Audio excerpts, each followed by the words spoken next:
Teman-teman, hari ini kita akan mereaction aksi penolakan pesantren Salafi di Tasikmalaya oleh kaum Sufi. Selamat menyaksikan.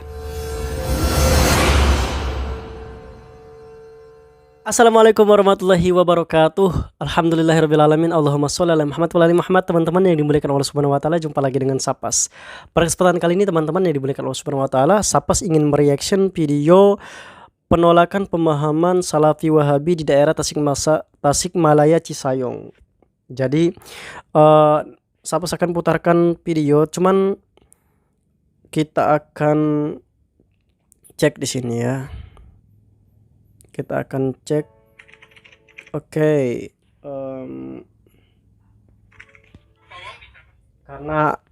Karena ada musiknya, jadi kita nggak pakai suaranya ya. Jadi teman-teman yang pengen lihat videonya, itu ada di TikToknya Tukang Tuang 345.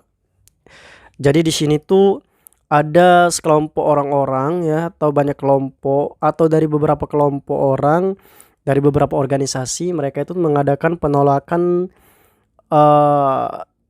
bangunan lah ya, bangunan di mana tempat aktivitas orang-orang Salafi yang ada di Cisayong, Tasikmalaya.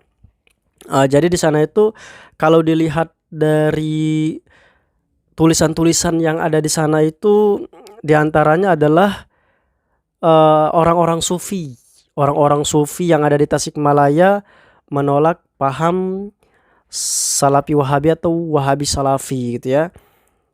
Jadi di sini tuh mereka menolak dan meminta kepada bupati agar semua aktivitas orang-orang Salafi yang ada di Tasikmalaya Cisayong mereka di stop gitu.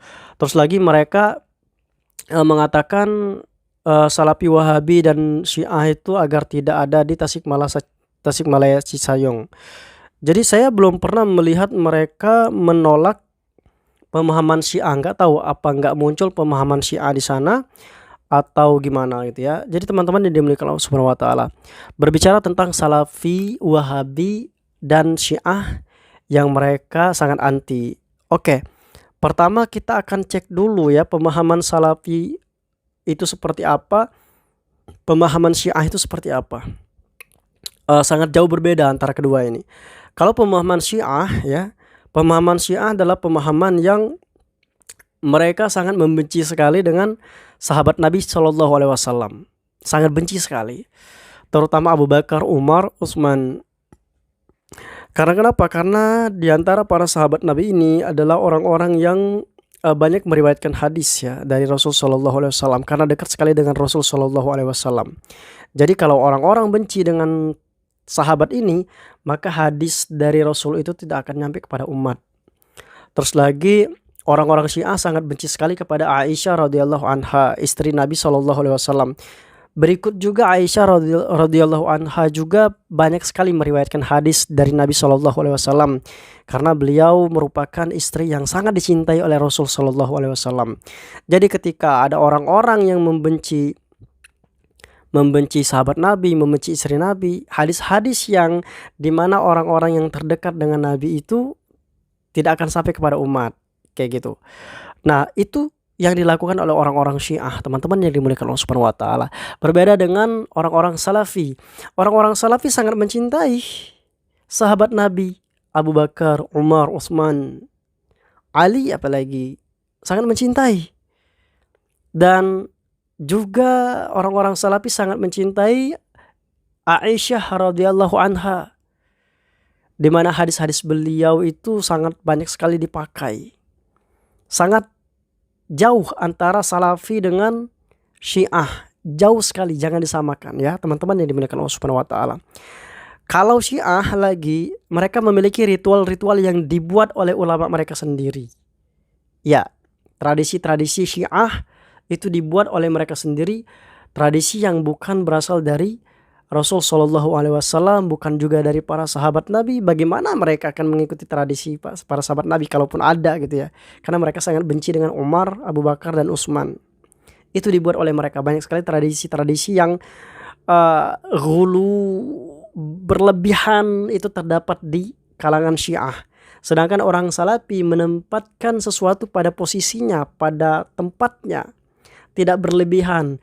Apa yang diajarkan oleh Rasul Shallallahu Alaihi Wasallam, apa yang dibawa oleh Rasul Shallallahu Alaihi Wasallam, para sahabat Nabi Shallallahu Alaihi Wasallam, itu saja yang diajarkan, yang diamalkan, tidak melebih-lebihkan, tidak menambah-nambahkan apa yang sudah dibawa oleh Nabi Shallallahu Alaihi Wasallam.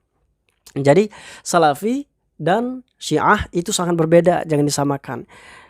Nah, kalaupun ada di kalangan orang-orang yang membenci pemahaman Salafi ya, berarti harus ada pembahasan khusus nih di sini. Karena kenapa? Teman-teman yang dimuliakan Allah Subhanahu wa taala, negara kita adalah negara hukum, negara kesatuan Republik Indonesia. Sebuah golongan tidak bisa mengecap sesat sebuah golongan kecuali telah ditetapkan oleh Majelis Ulama Indonesia. Majelis Ulama Indonesia yang kita tahu telah menetapkan bahwa Syiah ya adalah aliran yang sesat, sangat bertentangan dengan agama Islam. Tapi di tahun 2009 Majelis Ulama Indonesia menetapkan bahwa Salafi yang seperti orang-orang tuduhkan Wahabi itu bukanlah ajaran yang sesat, bukanlah sekte sesat. Berarti sama dengan Anda, memiliki hukum yang sama dengan Anda dan memiliki posisi sebagai bangsa Indonesia sama dengan Anda.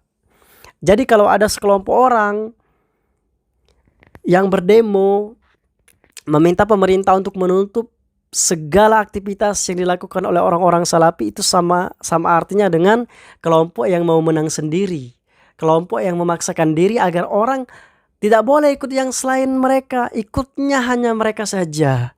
Ini real, data yang berbicara, teman-teman yang dimuliakan Allah Subhanahu wa taala.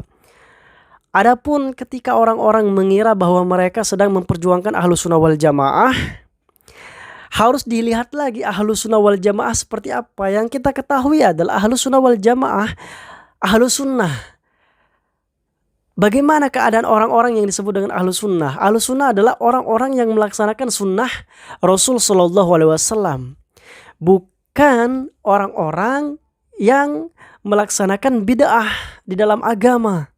Meskipun orang-orang mengatakan ini bid'ah hasanah, terserah itu mau bid'ah hasanah atau bid'ah apa urusan kalian, akan tetapi pada poinnya adalah Anda adalah ahli bid'ah. Bagaimana bisa Anda yang setiap hari menggaungkan amal ini, amal yang dicap oleh ulama kalian sendiri sebagai bid'ah, akan tetapi kalian menggaungkan ahli sunnah. Padahal hakikatnya ahli sunnah adalah orang yang kesehariannya, aktivitasnya, amaliyahnya adalah amaliyah sunnah yang jelas, yang berasal dari Rasul Shallallahu Alaihi Wasallam, bukan berasal dari orang-orang ya setelah para tabi'in, atau berasal dari orang-orang yang membuatnya, bukan dari para sahabat Nabi atau tabi'in. Kemudian dicari dalil untuk menghukumi amalan itu, kemudian ditetapkan itu sebagai amalan. Dan itu sangat tidak etis ketika mencap diri sebagai Ahlus Sunnah wal Jamaah. Dan kita melihat ada orang yang bergelut dengan Al-Quran setiap harinya, membaca Al-Quran, hidup dengan Al-Quran, berdakwah dengan Al-Quran, maka dia disebut dengan Ahlul Quran. Karena kesehariannya itu adalah mengamalkan Al-Quran, hidup dengan Al-Quran. Nah, kalau orang yang ingin menjadi Ahlus Sunnah, seharusnya lah dia hidupnya dengan sunnah yang jelas, bukan sebuah amalan yang dicap sunnah padahal hakikatnya itu adalah bid'ah.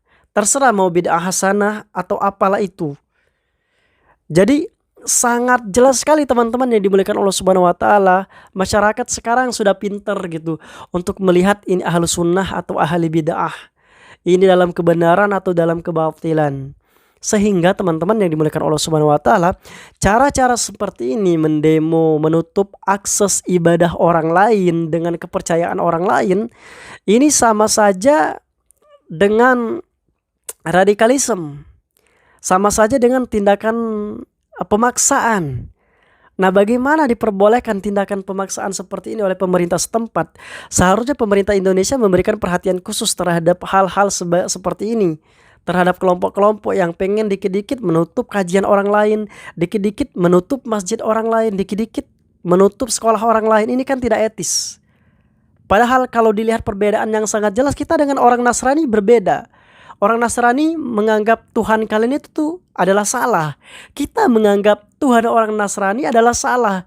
Tapi kenapa kita bisa bersatu dalam kedamaian padahal mereka mengecap kita sesat sebagai domba tersesat, akan tetapi kita juga menganggap mereka kafir dan lain-lain, akan tetapi kita bisa bergandengan tangan hidup rukun.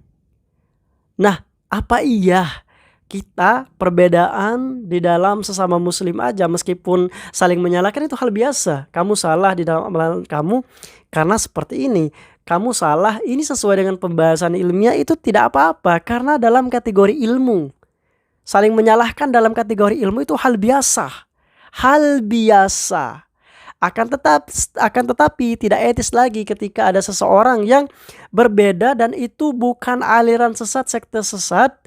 Akan tetapi ada sekelompok orang yang memaksakan diri mereka untuk menutup akses golongan lain untuk melaksanakan kepercayaan mereka. Ini kan sangat tidak etis. Artinya fatal sekali teman-teman yang dimuliakan Allah Subhanahu wa taala. Tapi kalau saya analisa secara seksama teman-teman yang dimuliakan Allah Subhanahu wa taala, aksi-aksi semacam ini bahkan akan membuat orang penasaran dengan Salafi Wahabi, dan orang-orang akan menilai sendiri apa sih Salafi Wahabi itu, apa sih Salafi itu seperti apa sih, dan akhirnya orang-orang yang melihat kebagusan, melihat sesuatu yang bagus, kebenaran dan lain-lain, adab dan akhlak yang mulia di kalangan Salafi, orang-orang akan penasaran, kemudian orang akan semakin banyak ikut Salafi.